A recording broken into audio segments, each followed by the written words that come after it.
This is the disturbing story of a school principal in Telangana whose life came to a tragic end after two Class X students allegedly planned a robbery at her home. What makes the case even more disturbing is that the accused were not strangers. They were students of the same school, and the woman they allegedly targeted was their own principal. Her name was Kalu Rupa Reddy. She was 48 years old and served as the principal of Nagarjuna Public School in Kondamalipalli village of Nalgonda district. According to police, one of the students had developed a grudge against Rupa Reddy after she reprimanded him for consuming alcohol in the hostel and using a mobile phone. What began as resentment eventually turned into a plan. A plan that, according to investigators, involved two students, a week of observation, a robbery attempt, and ultimately the death of their principal. But how did two school students reach that point? Why did they target Rupa Reddy? How was the crime planned? And how did investigators eventually identify the two boys? To understand the case, we need to go back to the beginning. Rupa Reddy was not simply a teacher. She was the principal of Nagarjuna Public School. The school was part of the everyday lives of the two students who would eventually become the main suspects in the investigation. According to the police account, one of the students had previously been reprimanded by Rupa Reddy. The issues reportedly included consuming alcohol in the hostel and using a mobile phone. For a student, being disciplined by a school principal might normally mean punishment, a warning, or a conversation with parents. But investigators say that in this case, the student developed a serious grudge against her. He allegedly began thinking about revenge, and then another motive entered the picture: money. The school was collecting fees. The student reportedly believed that Rupa Reddy might have a significant amount of cash at home. According to the police, the idea eventually became a plan. The student allegedly decided that stealing the money could serve two purposes. It could give him access to cash, and, in his mind, it could also be a way of settling his score with the principal. But he would not carry out the plan alone. He allegedly brought another student into it, and together the two began preparing. According to Nalgonda police, the students did not act immediately. Instead, they allegedly spent about a week observing Rupa Reddy's movements. They watched her routine. They tried to understand when she would be at home. They looked at the surrounding area, and they allegedly tried to determine when the house would be more vulnerable. This period is important because investigators believe it showed that the incident was not simply an impulsive decision made in a few minutes. The police said the boys conducted a week-long rec-see. They also allegedly obtained items they believed would help them during the crime, including gloves and a knife. The details indicate that the students were thinking about the practical aspects of entering the house and escaping afterward. But there was one major factor they could not predict. Rupa Reddy might be inside, and she might discover them. Then came August 11. That day would become the turning point in the investigation. Rupa Reddy's husband, Rajendra Reddy, had travelled to Hyderabad for work. Their son was also away in the city because of his studies. Rupa Reddy returned home at around 5:30 in the evening. At that point, according to investigators, the two students were allegedly already carrying out their plan. One student reportedly wore a red hoodie and pants. The clothing was allegedly intended to make identification more difficult. The police account says that one of the boys positioned himself on a water tank overlooking the street. His role was allegedly to keep watch. The second student reportedly entered the house. The objective was money. The students allegedly believed that Rupa Reddy had cash at home because school fees were being collected. Inside the house, the second student allegedly began looking for the money. But then something happened that changed the entire situation. Rupa Reddy saw him. The robbery had suddenly become a confrontation. The student was no longer simply an intruder inside an empty house. He had been identified by the person they had targeted. And according to police, the student panicked. This is where the case becomes especially disturbing. According to investigators, the student feared that Rupa Reddy would identify him and report what had happened. The robbery plan was now at risk of being exposed. Police allege that, instead of escaping, the student attacked Rupa Reddy. The investigation states that she was stabbed 27 times. We will not go into graphic details of her injuries. The important point is what investigators say happened next. The student allegedly took approximately 2.5 lakh from the house. Then he fled. The other student, who was reportedly keeping watch outside, also left the area, and Rupa Reddy was left alone inside the house. No one immediately knew what had happened. The house became silent, and the two students disappeared.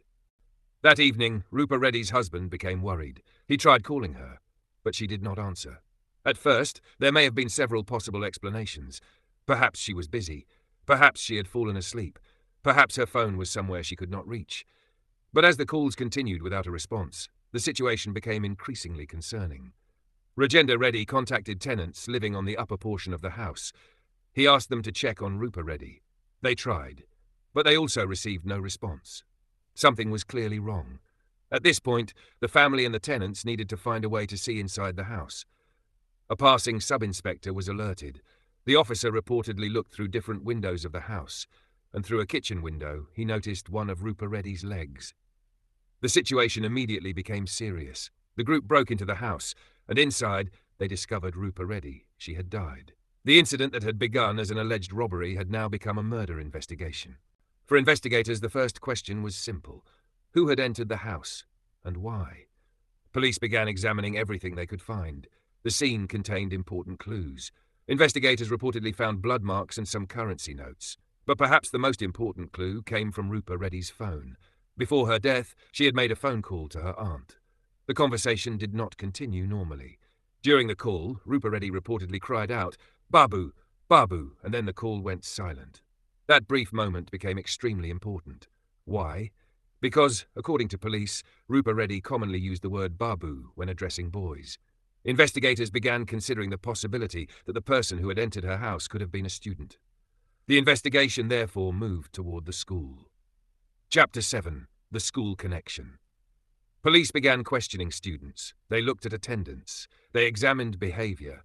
They tried to determine who might have had a reason to target Rupa Reddy. And then investigators noticed something unusual. 2 students had been absent from school since the murder. That immediately attracted attention. But their absence was not the only issue. Police reportedly learned that the 2 boys were spending money freely. This raised another question. Where had the money come from? The investigators began connecting the pieces. The students had knowledge of the principal.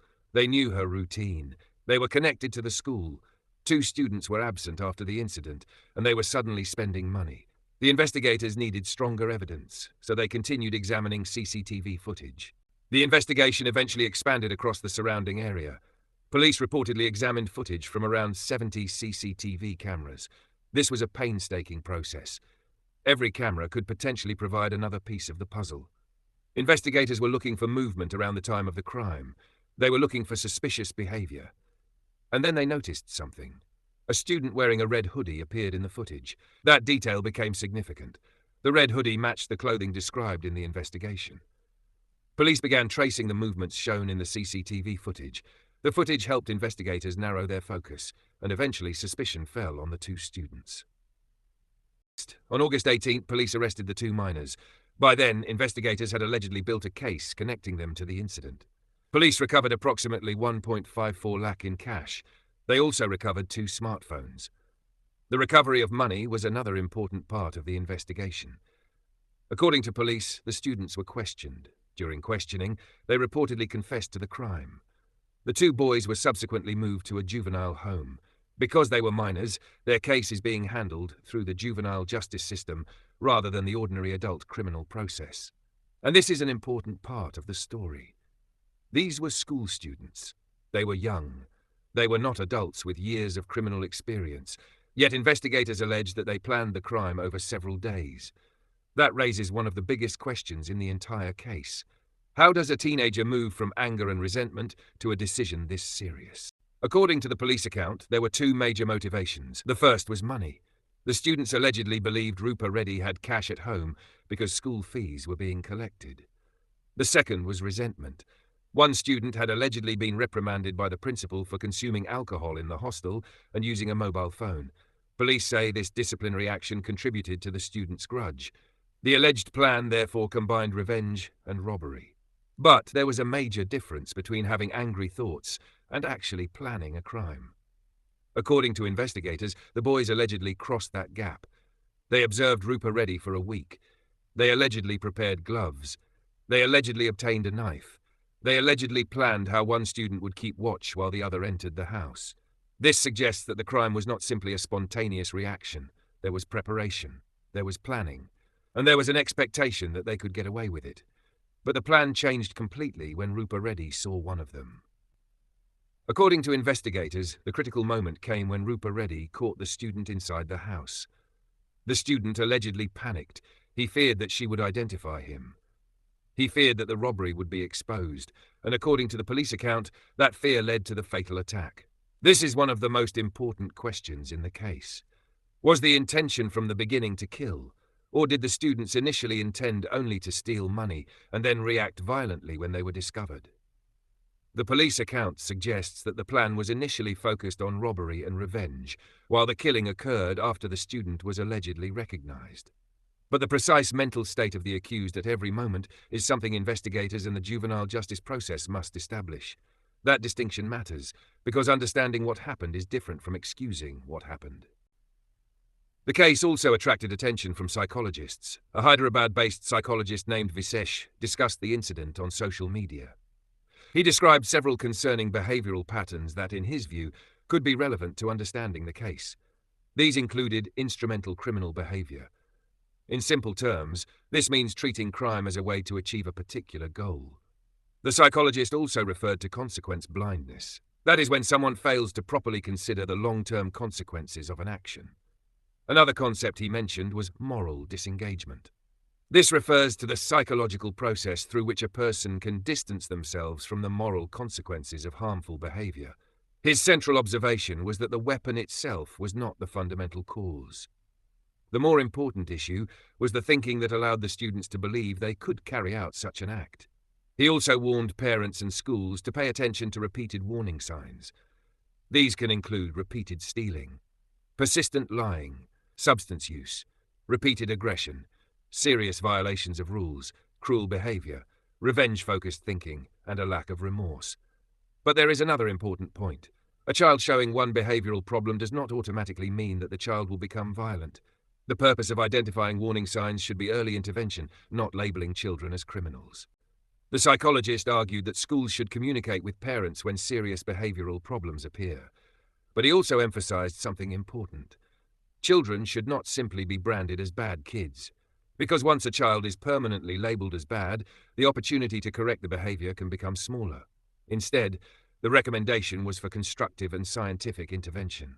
School counseling, communication with parents, early support, and appropriate consequences. The psychologist also warned against humiliation.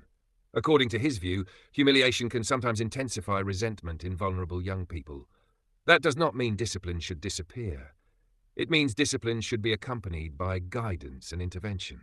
In this case, investigators say the original grievance involved school discipline, and that makes the question of how young people process humiliation, anger, punishment, and revenge especially important. The two accused students were arrested on August 18th. Police reportedly recovered 1.54 lakh in cash and 2 smartphones. They were questioned and reportedly confessed to the crime. They were then moved to a juvenile home. Because they are minors, the legal process is different from that faced by an adult accused. Their identity and personal details should therefore be treated with particular care. The investigation, however, had already established the broad sequence described by police. A grievance developed. A robbery plan was formed. The students allegedly observed the principal for about a week. They allegedly prepared for the crime. They entered the house. The principal discovered one of them. The student allegedly attacked her. The money was taken. The students fled, and the investigation eventually caught up with them. Let's put the entire case together. First, one student allegedly developed a grudge against Principal Rupa Reddy after being reprimanded for drinking in the hostel and using a mobile phone. Then, according to police, the student allegedly recruited a friend. The two reportedly began planning. They allegedly observed the principal's movements for approximately 1 week. They reportedly obtained gloves and a knife. Then came August 11th. Rupa Reddy's husband travelled to Hyderabad. Her son was already away in the city for his studies. Rupa Reddy returned home at around 5:30 in the evening. One student allegedly wore a red hoodie and remained outside as a lookout. The second student allegedly entered the house. The purpose was to steal money. But Rupa Reddy reportedly discovered the intruder. The student allegedly panicked. The principal was attacked and killed. The student allegedly took 2.5 lakh. The two students fled. The death was not discovered until the following morning. Her husband became concerned after she stopped answering his calls. Tenants were asked to check on her. A passing sub-inspector was alerted. The house was entered. Rupa Reddy was found dead. Police began the investigation. Her final phone call became an important clue. The word Babu directed investigators toward the possibility of a student connection. Police questioned students. 2 boys stood out because they had been absent since the murder and were allegedly spending money. Investigators examined around 70 CCTV cameras. A red hoodie became a key visual clue. The 2 students were eventually identified. On August 18th, they were arrested. Cash and smartphones were recovered. They reportedly confessed, and they were moved to a juvenile home. But even after arrests, several questions remain. The first question is about the exact motive. Was the primary motivation revenge? Was it money? Or did both motives develop together? The second question concerns the planning. How did 2 school students become convinced that they could successfully rob their principal's home? Who first proposed the idea? How exactly was the week-long surveillance conducted? And what did each student believe would happen after the robbery? Another question concerns the moment Rupa Reddy discovered the intruder. What exactly happened inside the house? What was said? What did the student believe would happen if he was recognized? These details are important for understanding the sequence of events. There is also the question of the money. Police say approximately 2.5 lakh was taken. Investigators later recovered 1.54 lakh. What happened to the remaining amount? The police investigation will determine the complete financial trail. And then there is the biggest question of all. Could the tragedy have been prevented? The most disturbing aspect of the case may not simply be the crime itself. It is the chain of decisions that allegedly led to it. A student was disciplined. The student became angry. The anger became resentment. The resentment allegedly became revenge thinking. Revenge thinking became a plan. The plan involved another student. The students allegedly conducted surveillance. They allegedly prepared for the robbery. And when the principal discovered the intruder, the situation escalated into a fatal attack. Every step moved the situation further away from a point where it could easily be stopped. That is why cases like this raise difficult questions about early intervention. Not every angry teenager becomes violent. Not every child who breaks rules becomes a criminal.